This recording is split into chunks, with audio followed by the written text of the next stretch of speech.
আসসালামু আলাইকুম রহমতুল্লাহি অবরকাতুহু। সম্মানিত দর্শক, বর্তমান সরকার কি বিএনপি সরকার? জাতীয়তাবাদের সরকার।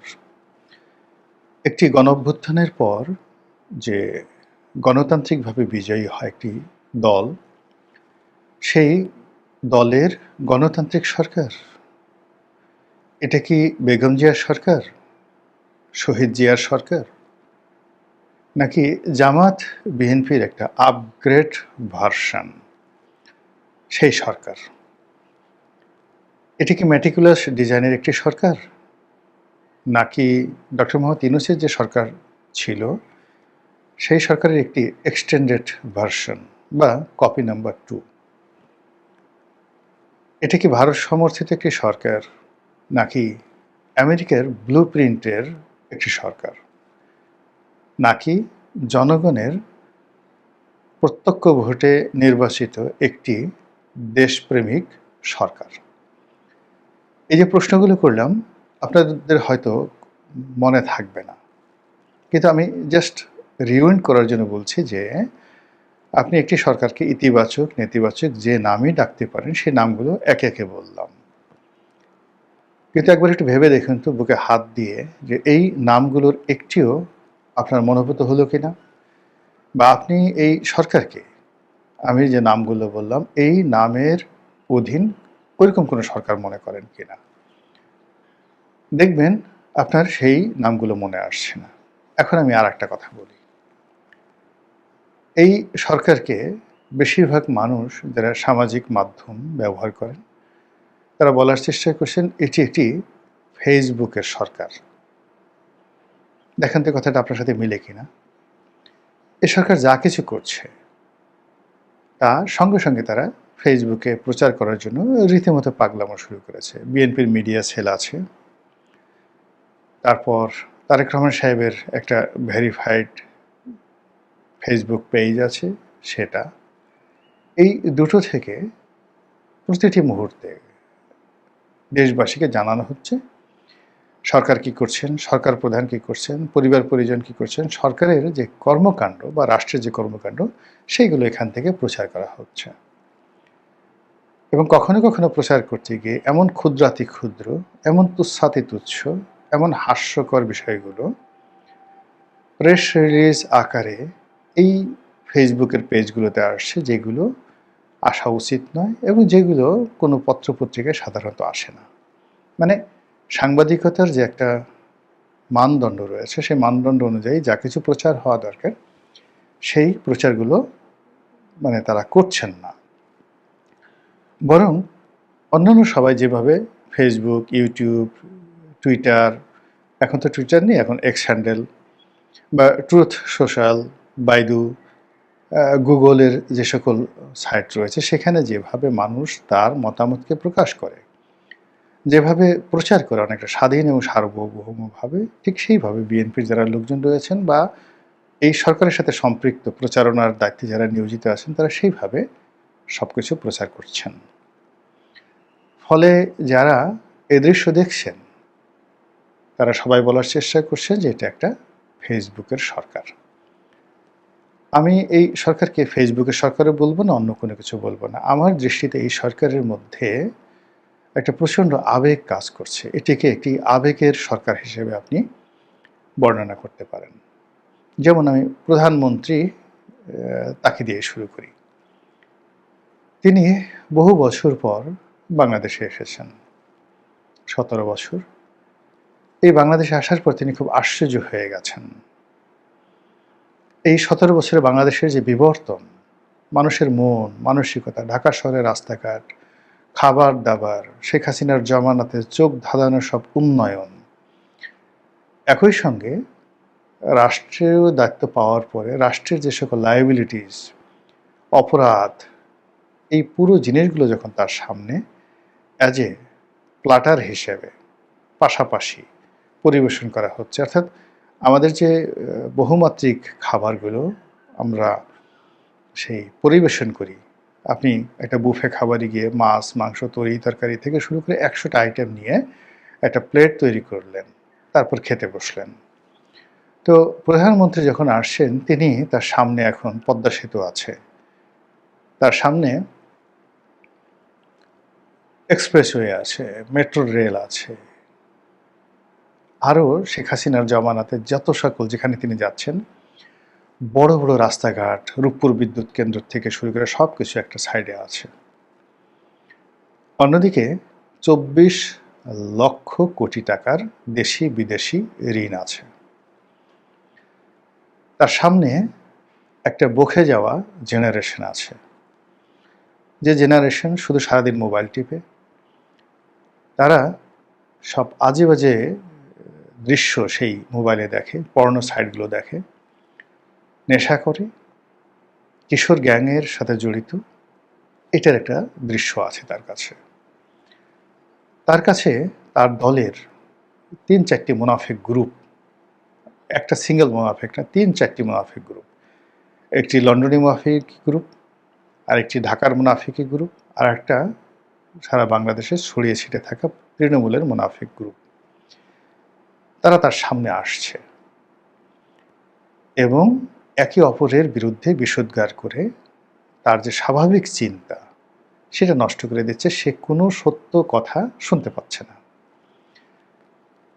যারা যাচ্ছে তার কাছে সবাই বলছে আমি খুব ভালো, আমি এই করেছি ওই করেছি। দ্বিতীয় তারা সুযোগ পেলে বলছে অমুক লোক খারাপ, সে এই করেছে এই করেছে। আর এরপরে যদি সুযোগ হয় তাহলে প্রধানমন্ত্রী এবং তার পরিবারকে নিয়ে তারা প্রথমত প্রশংসা করছে, আর দ্বিতীয়ত তাদের মেজাজ গরম হয়ে যায়, মেজাজ খারাপ হয়ে যায়, এই ধরনের কথাবার্তা ভীষণভাবে ছড়াচ্ছে। ফলে কি হলো, তিনি নিজেকে নিয়ন্ত্রণ রাখতে পারবেন না বা পারছেন না। এরকম একটা স্বাভাবিক অবস্থার মধ্যে চলছে, এবং এরকম অবস্থা যখন চলে তখন মানুষের মধ্যে আবেগ চলে আসে, ভীষণ রকম আবেগ চলে আসে, এবং সেই আবেগ আমরা প্রধানমন্ত্রী, তার মন্ত্রী পরিষদ এবং অন্যান্য যে সকল কর্তা ব্যক্তি রয়েছে তাদের মধ্যে দেখতে চাচ্ছি বা দেখতে পাচ্ছি। এখন সেই আবেগগুলো কি? আবেগগুলো হলো যে তারা মানুষকে আশ্চর্য করে দিতে চাচ্ছে, সারপ্রাইজ, ম্যাজিক্যাল কিছু একটা করতে চাচ্ছে। এক মন্ত্রী বিরাট একটা লাভ দিচ্ছে, আর এক মন্ত্রী হুঙ্কার দিচ্ছে, আর এক মন্ত্রী এরকম একটা বক্তব্য দিচ্ছে, আর এক মন্ত্রী চিন্তা করছে সরকারের স্থায়িত্ব কতকাল হয়, যা পারো সব কিছু নগদ নিয়ে নাও, নগদ সব কিছু নিয়ে নেও। এরকম আলু লিয়েলে, ওই যে একটা বিখ্যাত সিনেমা আছে না, সেই সিনেমার মতো আলু লিয়েলে, যেখানে আলু পাও যত নিয়ে নাও। তো এরকম একটা ফ্যান্টাসি, এরকম একটা স্বল্পকালীন পরিকল্পনা, এরকম একটা আবেগ, এটার মধ্যে সরকার ঘূর্ণিপাক খাচ্ছে, এবং সেই আবেগের কতগুলো চরিত্র ইতিমধ্যে ফুটে উঠেছে। যেমন ধরুন খাল কাটা। এখন আমার সামনে যদি আমার বাবার একটা স্মৃতি কেউ নিয়ে আসে, আমার বাবাকে আমি খুব ভালোবাসতাম, আমার দাদাকেও আমি খুব অসম্ভব ভালোবাসতাম। এখন আমার দাদার ব্যবহৃত চশমাটা আমার মনে পড়ে, তার হাতে একটা তসবি ছিল, অসাধারণ সুন্দর, আর তার হাতে একটা লাঠি ছিল। আমি জানি না এই জিনিসগুলো কোথায় ছিল। দাদা পানি খেতেন, দাদা দাদি দুজনে পানি খেতেন। পিতলের একটা সুন্দর মগ ছিল, যেটাকে আমরা আঞ্চলিক ভাষায় বলতাম পালি। দাদা উজু করতেন, একটা পিতলের বদনা ছিল, এবং সেটা আমার দাদি বা বাড়ির কাজের লোক যারা ছিলেন সেটা 3 বেলা ওটাকে তেঁতুল দিয়ে পরিষ্কার করে ঝকঝকে তকতকে করে রাখা হতো, এবং উনি যখন সেইটার পানি দিয়ে উজু করতেন সেটা দেখার মতো দৃশ্য আমার চোখে এখনো ভাসছে। তো আমার সামনে যদি সেই বিষয়গুলো আনা হয় এবং এক একটা জিনিসের মূল্য অনেক বেশি চাওয়া হয়, যেমন ওই যে পালি, ওই পিতলের বদনে বা বদনা যেটা বলা হয়, এর বিনিময়ে যদি বলা হয় যে তোমাকে 1 কোটি টাকা দিতে হবে, আমি হয়তো দাদার স্মৃতি রক্ষার্থে সেটা দিয়ে দেব। আমার এক দাদা, তিনি একটা বন্দুক কিনেছিলেন, আমি জানি না সেই বন্দুকটা এখন কোথায় আছে। তো দাদার ভাই, তিনি আইজি হয়েছিলেন পরবর্তীতে পাকিস্তান জমানাতে। 1921 সনে তিনি সেই 24 পরগনা জেলার এসপি ছিলেন, পুলিশ সুপারিনটেন্ডেন্ট ছিলেন। তো ওই সময়টাতে তিনি একটা ব্রিটিশ একটা বন্দুক কিনেছিলেন, এবং আমরা শুনেছি এই গল্প। এবং সেই বন্দুক নিয়ে তিনি যখন আমাদের গ্রামে এসেছিলেন, গ্রামে এসে এসপি, তখন আপনি চিন্তা করুন 1921 সনে ব্রিটিশ পুলিশের এসপি, চারটিখানি কথা নয়, এবং এটা আইসিএস করা। তো উনি আসছেন, তারপরে গ্রামে এসে এখন শিকার করবেন। তো আমাদের গ্রামের এরকম একটা চিতাবাঘ শিকার করে ফেললেন। তো ওই যে বন্দুক, যে স্মৃতিটি, সেই বন্দুকটি এখন কোথায় আছে আমি জানি না। আমি শুনেছি আমার এক দুঃসম্পর্কের কাকার কাছে সেটা আছে। ওই বন্দুকটি যদি আমাকে দেওয়া হয়, আমি যে কোনো মূল্যে ওই স্মৃতিটাকে ধারণ করব। ধারণ করে এরপরে আমার ঘরে আমি সেটা টানিয়ে রাখবো। এটা সবাই, এটা অনেক মানুষ, কেউ হয়তো একটা তলোয়ারের প্রতি দুর্বলতা, কোনো এক জমানাতে আজ থেকে 400 বছর আগে তার কোনো আত্মীয় হয়তো কোনো রাষ্ট্রীয় বাহিনীর সেনাপতি ছিলেন, সুবেদার ছিলেন, এরকম এগুলো মানুষ সংরক্ষণ করে। তো এখন বিএনপির এরকম কতগুলো আবেগের জায়গা আছে। সেই আবেগের জায়গাগুলো যেমন খালকাটা, বগুড়া, ফেনী, এরপরে দিনাজপুর। দিনাজপুর মানে বেগম খালেদা জিয়ার যে বাবার বাড়ি বা দাদার বাড়ি সম্ভবত ওই জায়গাতে। এরকম যে জায়গাগুলো, যে জিনিসগুলো, যে কর্মগুলো বিএনপিকে খুব আবেগপ্রবণ করে তোলে, খুব সুকৌশলে বিএনপিকে ঠিক সেই জায়গাতে নিয়ে দেওয়া হচ্ছে। ফলে আমাদের সমাজের হাজার হাজার গুরুত্বপূর্ণ কাজকর্ম বাদ দিয়ে এখন বগুড়ার উন্নয়ন করো। আমরা গিয়ে দেখলাম যে এই গত 19 জন না 20 জন মন্ত্রী ইতিমধ্যে বগুড়া ভ্রমণ করেছেন গত 2 মাসে, এবং আরও মন্ত্রী, ওখানে মন্ত্রীরা যাওয়ার জন্য পাগল। বগুড়াকে এখন তারা প্রশাসনের কিবলা বানিয়ে ফেলেছে। বগুড়ার মন্ত্রী, যে মন্ত্রী বগুড়া যাবে, যে মন্ত্রী জিয়া রহমান বাড়িতে যাবে, বগুড়াতে গিয়ে মানে একদিন দুদিন থাকবে, ওটা তার জন্য একটা ক্রেডিট, তার জন্য একটা পুণ্যের কাজ, তার জন্য মানে ক্ষমতায় টিকে থাকার একটা ট্রাম্প কার্ড এখন বগুড়া। একইভাবে ফেনী, বেগম জিয়ার বাড়ি যেখানে। তো এই যে ফেনী বেগম জিয়ার বাড়ি, মানে তার বাবার বাড়ি, আর তার বেগম জিয়ার যে মায়ের বাড়ি, এটি হয়তো উত্তরবঙ্গে, সেখানেও তারেক জিয়া গিয়েছেন এবং তিনি নানা বাড়ি এসেছেন, এই কথাগুলো বলেছেন যে আমি আপনাদের নাতি। এর বাইরে সিলেট নিয়ে শুরু হয়েছে, সিলেট তার শ্বশুর বাড়ি, ওখানে সব মানুষ তাকে পাইকারি হারে দুলাভাই বলছে, এবং এটা যে তাকে নিয়ে মস্করা করছে, ঠাট্টা করছে, এই কথা মানে ওই যে রাজার সেই গল্পের মতো, রাজা যে উলঙ্গ, একটা শিশু ছাড়া কেউ বলতে পারছে না। প্রকাশ্যে জনপদে হাজার হাজার মানুষ যখন বৃষ্টির মধ্যে দাঁড়িয়ে দাঁড়িয়ে ও দুলাভাই, ও দুলাভাই, ও দুলাভাই বলছে, এর মধ্যে যে জামাতের লোক নেই, গুপ্ত লোক নেই, এটা যে ঠাট্টা করা হচ্ছে না, মস্করা করা হচ্ছে না, আপনি কি করে বুঝলেন? একজন সরকার প্রধানকে আপনি দুলাভাই বানিয়ে দিচ্ছেন, ভগ্নিপতি বানিয়ে দিচ্ছেন। ওই যে সুরঞ্জিত সেনগুপ্তের মানে একটা সেই কৌতুক যে আপনি তো রাষ্ট্রপতি, আপনি তো ভগ্নিপতি নন। দেখেন সেই কথাগুলো এখন জনপদে চলে আসছে। কোনো জনপদে কোনো মন্ত্রী এমপিকে এইভাবে দাঁড়িয়ে দাঁড়িয়ে দুলাভাই দুলাভাই বলে স্লোগান দিয়েছে, এই ঘটনা বাংলাদেশে ঘটেনি। তো এই আবেগের জায়গাগুলো নিয়ে এক শ্রেণীর লোক, পক্ষে হোক বিপক্ষে হোক, ভালো হোক মন্দ হোক, তারা বিএনপিকে ব্যস্ত রাখছে, এবং বিএনপি তাদের নিত্য নৈমিত্তিক সমস্ত কাজ বাদ দিয়ে এই আবেগ নিয়ে তারা ভীষণ রকম দৌড়দৌড়ি করছে, যার ফলাফল সঙ্গত কারণে ভালো হবে না। এইগুলো একটা। আবেগের দ্বিতীয় যে স্তর, আবেগ যখন খুব বেড়ে যায় তখন মানুষ কিছু করতে চায়, দে লাইক টু ডু সামথিং। ধরুন সেক্স বা যৌনতা। তো যখনই আপনার আবেগের একটা চূড়ান্ত জায়গাতে যেতে চায়, তখন মানুষ সেই যৌনতার যে সর্বোচ্চ পর্যায়ে সে সঙ্গম করতে চায়, মিলিত হতে চায়, সে উদ্গত করতে চায়, তার ভিতর যে নির্যাস আছে সেই নির্যাস সে বের করে দিতে চায়, যেটিকে আমরা বলি কাম। এখন কামের, যৌনতাকে আমরা ব্যবহার করি, কিন্তু কামের আরো অনেক দিক আছে। উৎসাহ, উদ্দীপনা, পরিশ্রম, প্রাপ্তি, ভালো লাগা, সবই কিন্তু কামের মধ্যে। তো যখন আপনি আবেগের মধ্যে থাকবেন, আপনার ভিতরের যে কাম ভাব আছে, সেই কাম ভাব আপনি আর লুকাতে পারবেন না। আমরা যেমন দেখা গেল একটা শিশু, সেই শিশু, তাকে আপনি আদর করতে গিয়ে তার যে মলদারে চুম্বন দিচ্ছেন, তার যৌনাঙ্গে চুম্বন দিচ্ছেন, তার গালে চুম্বন দিচ্ছেন, তার পায়ে চুম্বন দিচ্ছেন এবং কি কথাগুলো বলছেন, ওরে আমার তুলু তুলু বাবারে, ওরে আমার পুতু পুতু মারে, ওরে আমার চুনু চুনু হাসুরে, ওরে আমার পুনু পুনু পালুরে, ওরে আমার টিনু টিনু পিনুরে, এই কথাগুলো আপনারা বলেন না বাচ্চাদেরকে নিয়ে। তখন কিন্তু আপনার হুঁশ থাকে না।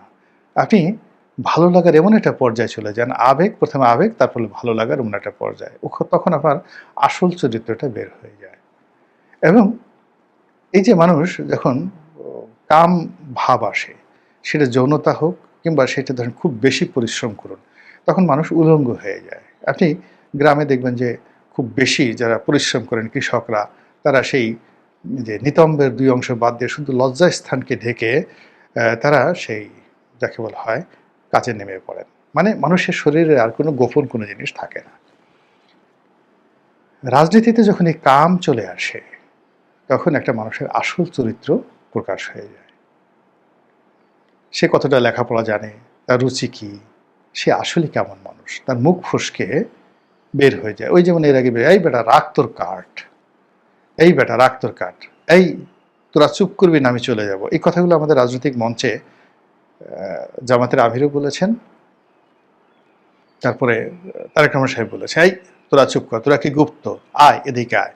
মানে এই যে তুই তুকারি করে সে যে কথা বলছে, নর্মালি সে তো সবসময় নিজেকে পলিশ রাখার চেষ্টা করে, কিন্তু তার আবেগের কারণে, ক্রোধের কারণে, কামের কারণে তার ভিতরের যে আসল যে চরিত্রটা সেটা বের হয়ে আসে। এবং সে এই যে মানুষকে যে তুই তুকারি করে কথা বলতে পারে, এই তুই, এই কথাটা বলতে পারে, এটি মানুষ জেনে গেল।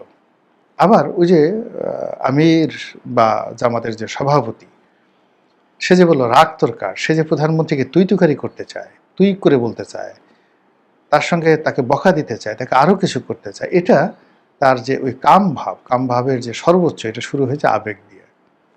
তো এটা এখন এই ছড়াছড়ি হলো, কামের পরে ক্রোধ, আবেগের পথে যেটা হয় সেটা হলো ক্রোধ আসে। প্রথমে কাম আসে একটা অংশ, আর একটা হলো ক্রোধ। আপনার আবেগকে নেতিবাচক অর্থে নিয়ে আপনার ভিতরে জিঘাংসা তৈরি করা হলো, রাগ তৈরি করলো, ক্রোধ তৈরি করা হলো। এবং শয়তান মানুষকে দুটো অস্ত্র ব্যবহার করে, কাম এবং ক্রোধ। শয়তান যখন কাউকে ধ্বংস করতে চায়, তখন তার মধ্যে কাম ভাব জাগিয়ে দেয়। আর কাউকে যদি ধ্বংস করতে চায়, তাহলে তার মধ্যে ক্রোধ, জিঘাংসা জাগিয়ে দেয়। এবং এটা আবেগ থেকে আসে। আপনি কারো বাবাকে নিয়ে কোনো বাজে কথা বললেন, কারো মাকে নিয়ে বাজে কথা বললেন, বা আপনি যে কাজটি খুব ভালোবাসা, আবেগ দিয়ে কাজ করেছেন, আমার জন্য আপনি খুব সুন্দর পোলাও রান্না করেছেন, কোরমা রান্না করেছেন, আমি গিয়ে মুখ সেট করলাম, এটা একটা রান্না হলো। আপনার কাছে মনে হবে যে মাথায় একটা বাড়ি দিয়ে মানে আমাকে ওখানে শেষ করে দেওয়া। যার জন্য আপনি এত যত্ন করে এত কিছু করলেন, এখন আপনি তাকে মারতে চাচ্ছেন। এটা হলো ওই আবেগ। আবেগের জায়গা থেকে যখন আপনি যে একটা এক্সপেকটেশন না আসে, তখন আপনি সেখানে আপনার কাম বা ক্রোধ এটি আপনি বাস্তবায়ন করেন। এর ফলে কি হলো, এই সরকারের যে আবেগের জায়গা, সেই আবেগের জায়গাগুলো তৈরি করা হচ্ছে কৌশলে, আর প্রতিপক্ষ দিয়ে এই আবেগের জায়গাগুলোতে আঘাত করা হচ্ছে। যেমন জাইমা রহমানকে নিয়ে বাজে যে কথাগুলো বলা হচ্ছে, এটা কিন্তু খুব ম্যাটিকুলাসলি সরকারকে, বিএনপির যারা নেতাকর্মী আছে তাদের সবাইকে ক্রোধে উন্মত্ত করে দেওয়ার জন্য এই কাজগুলো করা হচ্ছে। তারা যে কাজগুলো করবে, জাইমা রহমানকে নিয়ে যারা এই সমস্ত কথাবার্তা বলবে, কাজ বলবে, তারা নির্বিচার আক্রমণ চালাবে।